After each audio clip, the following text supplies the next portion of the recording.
Okay, hey, it's Ed Winslow. In this video, I'm just going to run through the strategy, which I think is just a winning strategy for any local business. And let's just run through an example. So here's one for epoxies in Oregon, and this is for Smith and Company Painting. And the target market is, let me just pause for 1 second. Okay, so here's our strategy. Uh, the strategy is to avoid covering a massive geographic area. There's no reason, like right here, we got Portland, Oregon up here, which is a couple million people metro market. And then you've got Salem down here. Now you could travel down to Corvallis and Lebanon and these areas right here. This is where, okay, so here's McVinnville. This is the office location.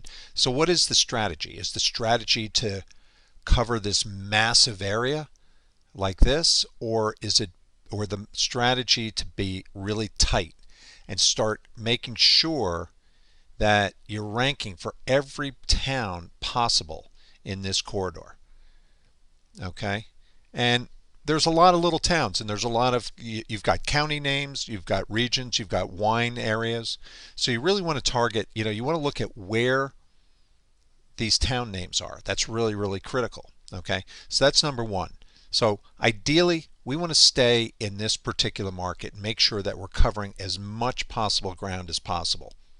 Because the more you travel, the more it's going to take away from your profitability. You want to stay in this target market. Okay, so let's take a look at this. This is a very interesting factor. So we just looked at the map. We could see what the town names are.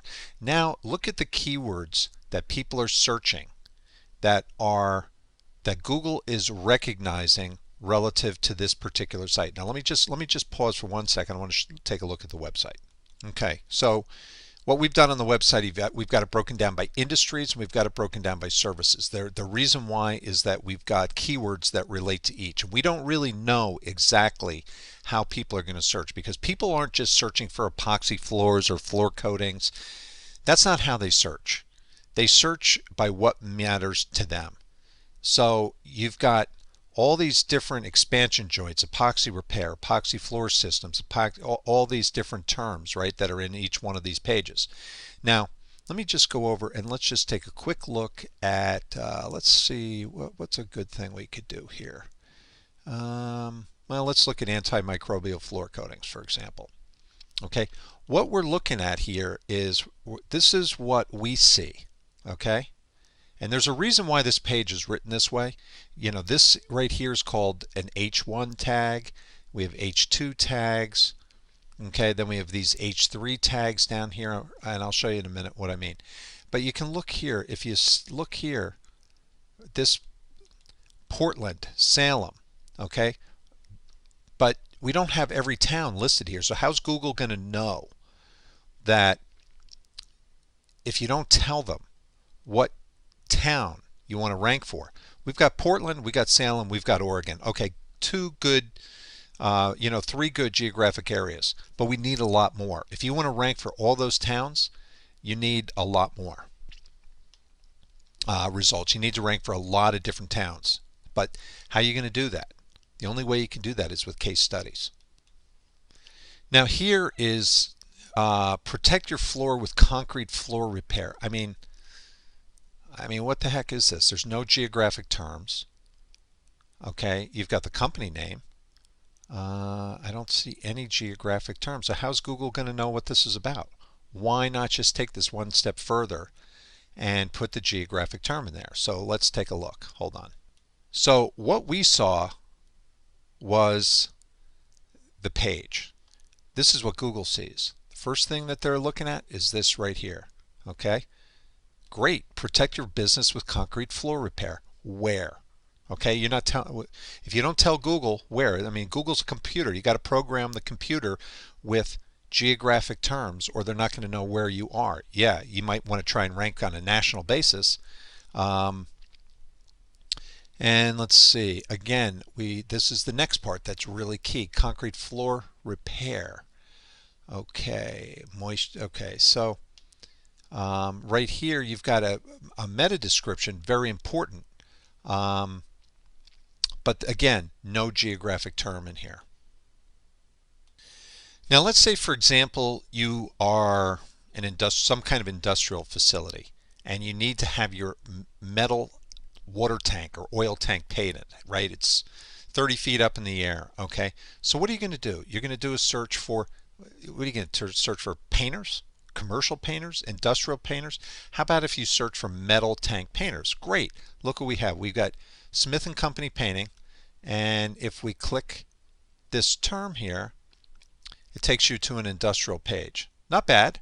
You know, it explains what they do: masonry, steel pipes, metal roofs, you know, things like that. And it shows a picture of somebody painting, shows an industrial painting. Okay, we're getting warm. Okay.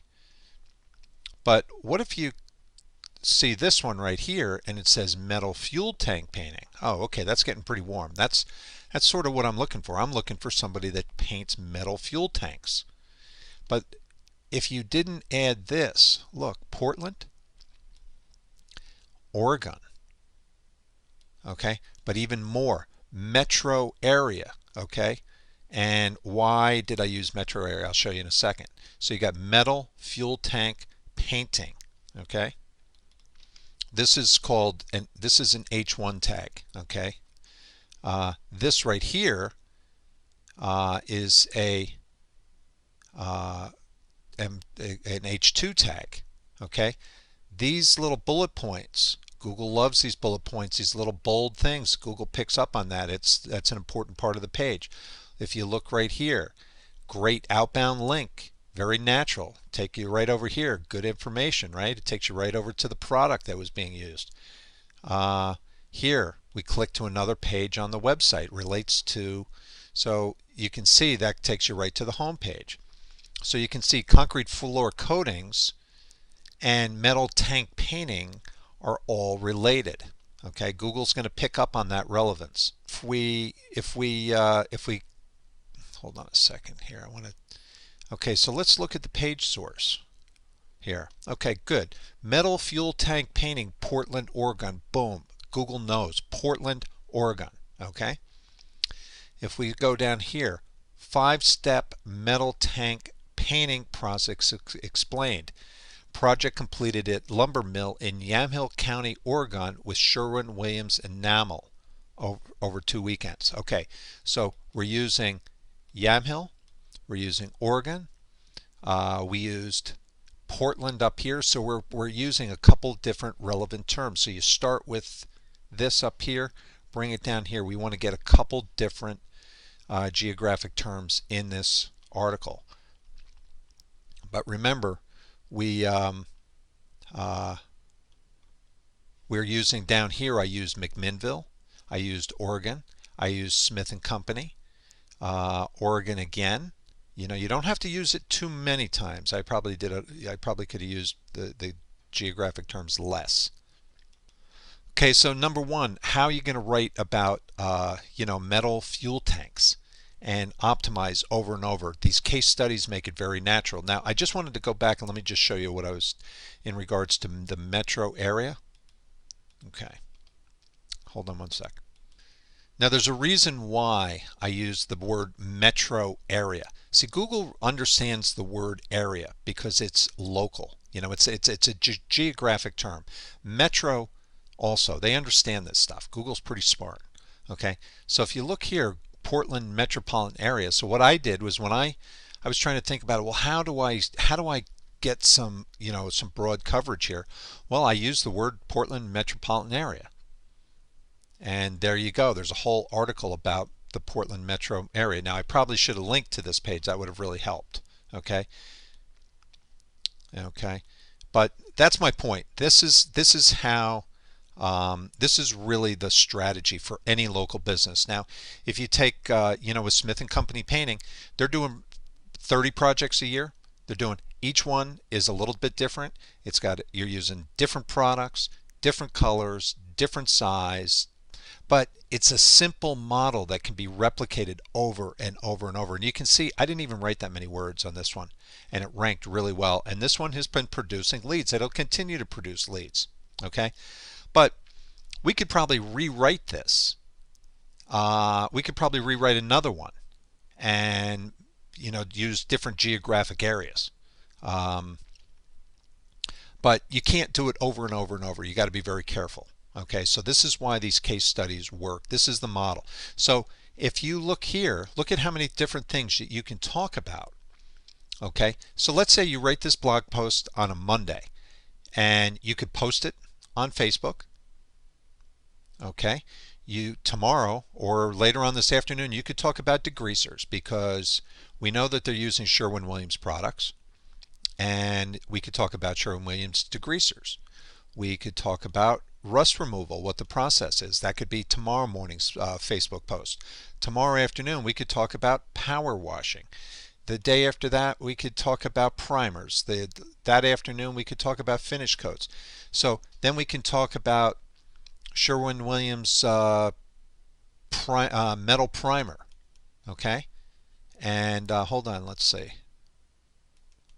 Okay, but look what else. Look at all these other products that Sherwin-Williams has. So we could talk about all these different products, okay, in a Facebook post, and we can link it all back to this particular blog post. So because it all relates. Okay, you're providing some really good information. Not only are you providing an actual result, proof. I mean, this blog post has converted to sales. A couple people have done searches and picked up the phone and called and said, this is specifically what I do. This is what you want to do over and over again. So now let's take a look at different uses. Let's see if they have that here. Flooring. They have all kinds of flooring systems. Okay, so you got all kinds of flooring systems that you could talk about in these blog posts, or in your Facebook post. So you've got, you could talk about, I don't know if you want to get into pavement marking if you don't do that, but there's polyurethanes, different technologies. Oh, let's take a look at the different industries. Okay, so you can start getting into the different industries. Bridge and highway, fire protection. Bridge and highway coatings in Portland, Oregon. Fire protection coatings in Salem, Oregon. Food and beverage systems for Oregon companies. I mean, it's all right here. I mean, it's just right here. This is a very simple strategy that can be applied over and over and over. Case study, case study. Or talk about the products, talk about how they relate to something else. I mean, all the information is right here. And this, by thinking about what the uses are in specific towns. If you don't have a case study, think about what kind of use. Pulp and paper, power generators, oil and gas facilities. I mean, on and on. So you got to be a little creative sometimes, but if you've got the case studies, it always makes it really easy. So write the case study, very natural, tremendous proof, better than testimonials, better than word of mouth. It's actual proof. Very easy to write. Google will eat this up, and when you write blog after blog, and Google will recognize what you do, where you do it. They'll recognize the relevance from one blog post to the next, and so now you're going to start to rank for exponential results. Now let me just go back over here, and let's just look real quick. Look at all the different keywords that this particular site ranks for. Construction companies near me, epoxy floor resin, epoxy cove base detail, new concrete floors, painting with concrete. I mean, these are all the words that Google is recognizing relative to this particular website. Anti-slip, non-slip, floor contractors, Oregon garage flooring, cold concrete floor. I mean, look at all these different things. There's 307 different keyword phrases that Google is recognizing that people searched for, okay, relative to this particular site. So that's the key to this whole thing. Ideally, if you keep writing case studies and you keep creating links from one to the other and you keep posting on the social media, and then you do Facebook ads as well, driving people over to these blog posts and over to the website, create videos, all following the same strategy over and over and over. It's a no-brainer.